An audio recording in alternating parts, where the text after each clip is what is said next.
قرآن سے تو صحیح حدیث سے پیش کرو, حدیث صحیح ہے کہتے ہیں کہ کرو, اگر صحیح حدیث سے ملتا ہے, قرآن سے ملتا ہے تو صحیح ہے. تو کوئی بھی کچھ بھی سوال کرے ان سے پوچھو, قل ہاتو برہانکم, آپ اپنا ثبوت پیش کرو, برہان پیش کرو اگر آپ سچے. بھائی صاحب میں آپ سے سوال پوچھنا چاہتا ہوں, آپ نے اتنے سوال پوچھے مجھے, ہاں آپ نے کہا اسلام کا مطالعہ کیا ہے؟ نہیں کیا ہے. آپ اتنے سوال اسلام کے بارے میں کیوں پوچھ رہے؟ جی بغل میں مسلم کا دکان ہے تو جانکاری ملتے رہتا ہے. ہاں تو مسلم کی دکان بغل میں ہے, بغل کے مسلم نے آپ کو بھیجا ہوگا یہ پوچھنے کے لیے؟ نہیں غلط بات ہے. غلط بات ہے, آپ خود پوچھنا چاہتے. جی. تو بھائی صاحب آپ اتنی تحقیق کر رہے, بریلوی دیوبندی, بحث چل رہا تھا نا. بھائی صاحب آپ قرآن کو ترجمے سے کیوں نہیں پڑھتے؟ وہ بات نہیں, آج بحث چل رہا تھا 2 ہی گٹ میں, بالکل صحیح. تو وہ میں چپ چاپ سن رہا تھا. ہاں تو ابھی اور میں نے سوچا آپ سے آ کے کوشچن پوچھوں گا, تو جواب مل گیا آپ کو نا کہ قرآن مجید سب سے بہترین کتاب ہے جاننے کے لیے کیا حق ہے کیا غلط ہے, سمجھے اپنا. تو میری درخواست ہے آپ سے بھائی صاحب کہ آپ قرآن مجید کا ترجمہ پڑھیے, آپ کو ڈائریکٹ صحیح چیز ملیں گی. نہ بغل والے سے پوچھیے نہ اپنے بغل کے مسلمان سے پوچھیے, ڈائریکٹ قرآن مجید کا ترجمہ پڑھیے. ہندی جانتے ہندی میں پڑھیے, جو زبان جانتے بنگالی جانتے بنگالی میں پڑھیے, اس کے اوپر عمل کرو, آپ کو اس دنیا اور آخرت میں فائدہ ہوگا. حضرات, سب سے پہلے میں آپ کو آداب عرض کرنا چاہوں گا, اور کشن گنج کی دھرتی پہ آپ جو پدھارے ہیں, تشریف لائے ہیں, اس کے لیے میں آپ کو تہہ دل سے دھنیہ واد دینا چاہتا ہوں. میرا نام جتیندر ہے اور میں پیس ٹی وی برابر دیکھتا ہوں اور برابر آپ کی تقریر میں نے سنی ہے, لیکن سوال کرنے کا آج موقع مجھے ملا ہے. مجھے تو یوں لگ رہا تھا کہ ان سوالوں کے جلجلے میں کہیں اپنا اصلی سوال نہ بھول جاؤں, مگر خدا کا شکر ہے مجھے اپنا سوال یاد ہے اور بخوبی یاد ہے. میں آپ سے گزارش کروں گا, آپ نے ابھی کئی باتوں میں ہندو اور مسلمان کو ایک کرنے کی کوشش کی, میں اسے بہت اچھی بات کہوں گا, بہت آپ نے, میں سراہوں گا اس بات کو.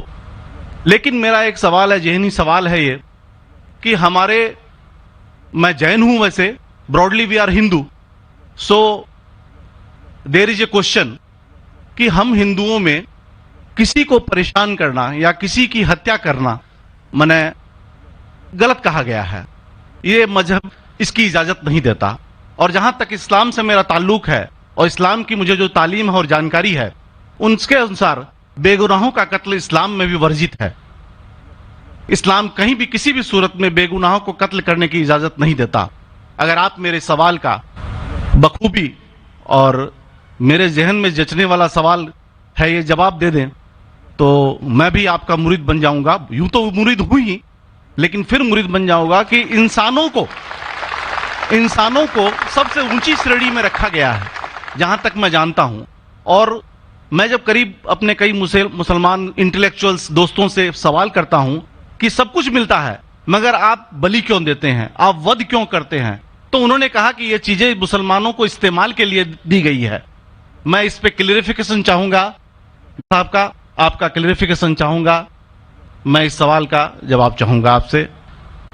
وعلیکم السلام بھائی صاحب, آپ پہ سلامتی ہو. بس میں سوال کیا ہے کہ وہ پیس ٹی وی ماشاءاللہ کافی وقت سے دیکھ رہے, اور وہ کہتے ہیں کہ ہر مذہب میں کہا گیا ہے کہ قتل کرنا, انسان کی جان لینا غلط ہے, حرام ہے. ہندو مذہب میں کہا گیا ہے اور اسلام میں بھی جیسے ان کی جانکاری صحیح ہے کہ بے گناہ کا قتل کرنا حرام ہے. یہ پوچھتے ہیں کہ بلی کہاں تک صحیح ہے. بلی کا مطلب میں آپ سے پوچھنا چاہتا ہوں کہ آپ یہ پوچھنا چاہتے, مطلب جیسے ہم لوگ قربانی کے ٹائم میں, میرا یہی سوال ہے, ذاتی سوال یہی ہے میرا. اگر اس سوال کا جواب دیں گے تو میں تو آپ کا مرید ہوں, لیکن پھر سے اور پکا مرید بن جاؤں گا.